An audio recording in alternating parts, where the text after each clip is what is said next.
অবৈধভাবে বালি উত্তোলনের কোনো সুযোগ থাকবে না, সেটি বন্ধ করার জন্য পদক্ষেপ নেওয়া দরকার।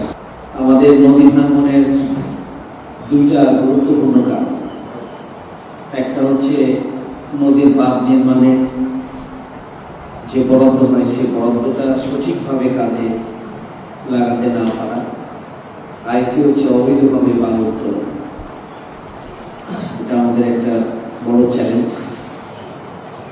আমি অনুরোধ করবো যে এই ব্যাপারে সংশ্লিষ্ট ইউনিয়ন পরিষদের চেয়ারম্যান, মেম্বার, আইন শৃঙ্খলা বাহিনী এবং ইউনো সাহেব এই বিষয়টি বিশেষ মনিটরিংয়ের আওতায় নিয়ে আসবেন। কোনো এক জায়গায় অবৈধভাবে বালি উত্তোলনের কোনো সুযোগ থাকবে না, সেটি বন্ধ করার জন্য পদক্ষেপ নেওয়া দরকার। সাময়িকভাবে কেউ উপকৃত হয়, কিন্তু সার্বিকভাবে আমরা চাঁপাইনবাবগঞ্জবাসী ক্ষতিগ্রস্ত হচ্ছে। এই বিষয়টি বিশেষভাবে